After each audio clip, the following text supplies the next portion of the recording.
धाराशिव जिल्हा पुराच्या संकटात असताना जिल्हाधिकारी कीर्तिकिरण पुजार नाच गाण्यात व्यस्त। 24 सप्टेंबरच्या कार्यक्रमातला नाच गाण्याचा व्हिडिओ व्हायरल। पूरग्रस्तांचा संताप। लातूर जिल्ह्याला मुसळधार पावसानं झोडपलं। अनेक नदी नाले ओढ्यांना पूर।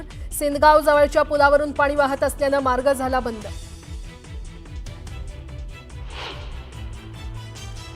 सोलापूर जिल्ह्यातल्या सीना नदीला पुन्हा महापूर येण्याची भीती। सीना कोळेगाव धरणातून अतिवृष्टी झाल्यास अधिकचं पाणी सीना नदीत येणार। नदीकाठी अतिवृष्टीच्या अंदाजानं सतर्कतेचा इशारा। नांदेड जिल्ह्यात गोदावरीची पूरस्थिती कायम। वरील भागातील धरणातून विसर्ग सुरू असल्यानं गोदावरी नदीला मोठा पूर।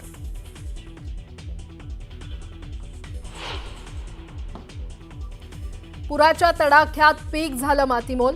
जीवापाड जपलेल्या कापसाच्या पिकाचं नुकसान झाल्यानं बीडच्या लिंबोडीत शेतकऱ्यांना फोडला टाहो।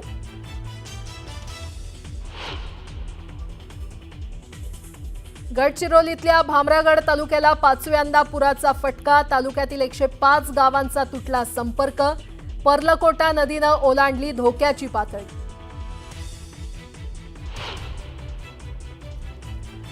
पूरग्रस्त भागात मंत्री आले, दौरे झाले, मात्र मदतीचं काय? महापुरानंतर आता मराठवाड्यात अश्रूंचा महापूर। शेती आणि घरं पाण्याखाली गेल्यानं शेतकऱ्यांवर आर्थिक संकट। शेतकरी हवालदिल। राज्यात आजपासून पुढील 3 दिवस विविध भागात पावसाचा अलर्ट। मराठवाड्यासह मध्य महाराष्ट्र आणि कोकणात पावसाची शक्यता। नागरिकांना सतर्क राहण्याच्या सूचना। मुंबईतील आय लव्ह मोहम्मदच्या बॅनरला नितेश राणेंचं उत्तर। सोशल मीडियावर आय लव्ह महादेव या आशयाची नितेश राणेंची पोस्ट। राणेंच्या पोस्टमुळे नव्या वादाला तोंड फुटण्याची शक्यता। आणि भारतीय हवाई दलातून आज MiG-21 विमान होणार निवृत्त। हवाई दल प्रमुख एअर चीफ मार्शल करणार फेअरवेल फ्लायपास्टचं नेतृत्व। 65 आणि 71च्या पाकिस्तान विरुद्धच्या युद्धात बजावली होती मोठी भूमिका। सुरुवात करणार आहोत। धाराशिव जिल्ह्यातील पूरग्रस्तांचा भावनांशी खेळ करणारा प्रकार समोर आलाय। एकीकडे धाराशिवमधील शेतकऱ्यांचं होतं नव्हतं ते सगळं पुराच्या पाण्यात वाहून गेलेलं असताना धाराशिवचे जिल्हाधिकारी कीर्तिकिरण पुजार यांनी मात्र नवरात्रोत्सवानिमित्त आयोजित कार्यक्रमात चक्क ठेका धरला। जिल्हाधिकारी कीर्तिकिरण पुजार यांनी सांस्कृतिक कार्यक्रमात डान्स करत असल्याचा व्हिडिओ सोशल मीडियावर चांगलाच व्हायरल झालाय।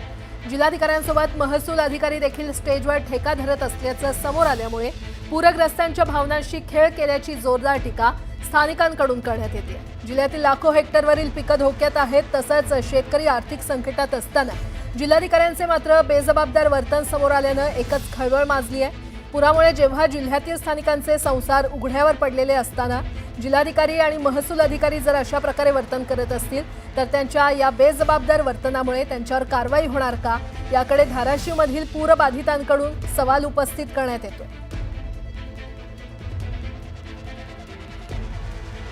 जिल्ह्यातील पूर्ण आपल्या धाराशिव जिल्ह्यातील शेतकरी सध्या उद्ध्वस्त झाला आहे अतिवृष्टीनं।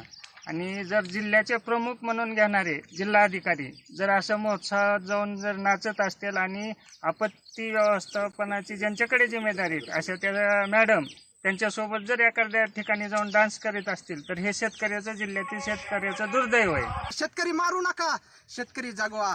शेतकऱ्यामुळे महाराष्ट्र आहे, महाराष्ट्रामुळे शेतकरी आहे। शेतकऱ्याला जगविणं गरजेचं आहे। त्यामुळे मायबाप जनतेवर आज या कलेक्टरचा जे प्रकार आज आपल्याला पाहायला भेटलाय त्या अक्षरशः दुर्दैव आहे। आणि ही नुसतं उस्मानाबाद जिल्ह्याचं दुर्दैव नसून ही शाहू फुले आंबेडकरांचा महाराष्ट्र आहे, ह्या महाराष्ट्राचं दुर्दैव आहे। तसं हे अधिकारी कलेक्टर असू द्या, तलाठी असू द्या, कृषी अधिकारी असू द्या, कोणी बी असू द्या, ही बंड्या म्हणलं की पळत जातात त्या सरकारकडे। त्या सरकारनं सांगल तसं ऐकत आहेत। शेतकऱ्याची मात्र व्यथा त्यांना काही समजत नाही। शेतकऱ्याचं काही ऐकून घेत नाहीत। शेतकऱ्याची कुठली तक्रार जाणून घेत नाहीत। शेतकऱ्याला न मदत करता ती डान्स करते, मग त्यांना उत्साह झालाय। हे शेतकऱ्याची नुकसान आहे त्यांना बरं वाटतंय म्हणून ती त्यांचे डान्स करते। तिथे आयोजित केलेला कार्यक्रम आहे त्याच्यामध्ये सहभागी इथं कुठल्याच कुणी अधिकारी बांधावर आलेला नाही, कुणाचा पंचनामा केलेला नाही। शारदीय नवरात्रोत्सव तुळजापूरमध्ये पार पडत होता. काल सांस्कृतिक कार्यक्रम तिथे झाला आणि तिथले महसूल अधिकारी आणि ज्या कलेक्टर आहेत त्यांनी या सगळ्या जिल्हाधिकारी या सगळ्यात त्यांनी सहभाग घेत मंचावरती नृत्य झाल्याचा एक व्हिडिओ व्हायरल होतोय. काल रात्री तो सगळा शारदीय नवरात्रोत्सव तुळजापूरमध्ये पार पडला. मला त्याबद्दल काही माहिती नाही. आपण आत्ता माहिती दिली कारण सकाळी लवकर इथं 6:30 मी आलेलो आहे. त्याच्यामुळं मी माहिती घेऊन त्याच्या संदर्भातलं माझं स्टेटमेंट करेन. ठीक आहे, असं व्हायला नको पाहिजे होतं. शेवटी असे आता 24 तास सगळ्यांनी याचं झोकून काम केलं पाहिजे, मग तलाठ्यापासून कलेक्टरपर्यंत. त्यामुळे अशा गोष्टीला वेळ वाया घालवणे योग्य नाही असं मला वाटतं आणि असं करणं योग्य नाही. यासाठी आमचे प्रतिनिधी बालाजी निरफळ आपल्यासोबत जोडले गेलेले आहेत. बालाजी, एकीकडे खरं तर राज्यात पूरस्थिती निर्माण झालेली आहे अतिवृष्टीमुळे आणि दुसरीकडे जिल्हाधिकाऱ्यांचा किरण कीर्ती पुजारी यांचा हा व्हिडिओ व्हायरल होतोय. निश्चितच नागरिकांमधून संताप व्यक्त होतोय.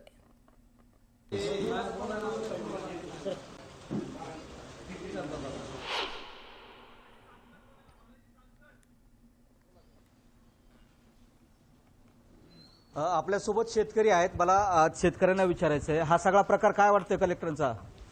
हे जिल्ह्यातील शेतकरी पूर्ण अतिवृष्टीनं उद्ध्वस्त झाला आहे आणि जर कलेक्टर साहेब आपले जिल्ह्याचे पालकत्व त्यांच्याकडे असतं प्रशासनातलं, तर ते जर तिथं जाऊन नाचगाणं करत असतील तर हे आज जिल्ह्यातील शेतकऱ्याचं दुर्दैव आहे. आज जिल्ह्यातील भूम तालुक्यातील एका शेतकऱ्यानं आत्महत्या केली, तिथं कारीच्या एका शेतकऱ्यानं आत्महत्या केली. आणि जर अशा टायमिंगमध्ये जिल्ह्याचे प्रमुख म्हणून जे जिल्हाधिकारी असतात ते जर तुळजापूरला जाऊन तिथं नाचगाणं करत असतील तर हे जे आपल्या महाराष्ट्रातल्या आणि धाराशिव जिल्ह्यातल्या शेतकऱ्याचं दुर्दैव आहे म्हणावं लागेल. काय सांगाल बाबा, जिल्हाधिकाऱ्यांचा हे सगळं प्रकार पुढे आल्यावर एवढं तर शेतकरी अडचणीत आहे, सगळी परिस्थिती काय? खरंच हे प्रकरण निंदनीय आहे. ह्या गोष्टी घडायला नाही पाहिजे होत्या, त्या घडलेल्या आहेत. खरंच शेतकरी हा आज आर्थिक विवंचनेमध्ये तर सापडलेलाच आहे, पण त्याला आर्थिक मदत देण्यापेक्षा त्यांचं सांत्वन देखील करायला शासन येत नाही आणि शासन आलं तरी काय आर्थिक मदत देत नाही. हे आमच्या तालुक्यातील आमदार असतील, खासदार असतील, हे फक्त येतात, पाहणी करून जातात. अरे पण तुमच्या निधीमधला काहीतरी आर्थिक थोडंसं तुमचा निधी जो आहे तो निधी आमच्या शेतकऱ्याला थोडा दिला तर आम्हाला बरं वाटेल. एकूण जर बघितलं आम्ही तर सगळ्या शेतकऱ्यांच्या ह्या भावना आहेत. बाबा, माहिती का तुम्हाला जिल्हाधिकाऱ्यांनी काय केलं आपल्या? ते डान्स केलाय त्यांनी. आता सगळं आपली पुराची परिस्थिती काय आहे, काय सध्या इकडे गावात सांगा थोडं. काय आता आम्हाला काम धंदा नाहीत, काय नाही. काम धंदा नाहीत, काय नाही. आम्ही घरीच आहोत, काय करावं. मला सांगा, जिल्हाधिकाऱ्याचा हा सगळा प्रकार बघून काय वाटतंय, काय भावना आहे तुमच्या? जिल्हाधिकाऱ्यांचं हे चुकतंयच. शेतकरी इतका आर्थिक संकटात असताना सुद्धा जिल्हाधिकारी हे नाचगाण्याचे हे असले कामं करतात. जिल्हा अधिकाऱ्याचं ही चूक आहे. आम्ही सगळ्या भावना शेतकऱ्याच्या बाबतीत, जिल्हाधिकाऱ्यांच्या बाबतीत ज्या संतप्त आहेत. हे इटकूर गाव आहे. काल इथं उद्धव ठाकरे येऊन गेले होते, त्यांनी पाहणी केली होती. प्रशासन पंचनाम्याचा फार्स करतोय, मात्र शेतकऱ्यांना पंचनामे देखील बांधावर जाऊन केले जात नाही. ती वस्तुस्थिती उघड होते. आता ही सगळी जिल्हाधिकाऱ्यांचा प्रताप पुढे आल्यानंतर शेतकऱ्यांना नेमकं हसावं का रडावं असा प्रश्न निर्मित झाला. आता प्रशासनावरती काय कारवाई करतं हे देखील पाहणं गरजेचं असणार आहे. अमित, बालाजी, खरं तर धाराशिवमध्ये जी पूरस्थिती निर्माण झालेली आहे, पूर हा आता हळूहळू ओसरायला सुरुवात झालेली आहे. आता नेमकं कितपत नुकसान झालेलं आहे, कशा पद्धतीनं मदत मिळते, त्या संदर्भात काय माहिती? प्राजक्ता, एकूण जर बघितलं तर धाराशिव जिल्ह्यात आज देखील काही भागात सकाळपासून पावसाला सुरुवात झालेली आहे. पाऊस हा शेतकऱ्यांची पाठ सोडत नाहीये. पाऊस शेतकरी कधी पडेल याची वाट बसवत होता, मात्र आता नकोसा झालाय पाऊस. मात्र धाराशिव जिल्ह्याचा जर विचार केला तर केक्ट सोयाबीन पीक 4.5 लाख हेक्टरवर सोयाबीन पीक पेरणी केलेली आहे. ते पीक पूर्णतः सोयाबीनचं पाण्यात गेलेलं आहे. 3 तालुक्यात जर बघितलं आपण तर 250 मिलीमीटर म्हणजे अतिवृष्टीच्या पुढे जाऊन पाऊस पडलेला आहे. 1200 मिलीमीटर, सरासरी 723 मिलीमीटर पाऊस पडतो धाराशिवमध्ये. 1200 मिलीमीटरच्या जवळपास पाऊस प्राजक्ता झालेला आहे. पावसाचं प्रमाण बघितलं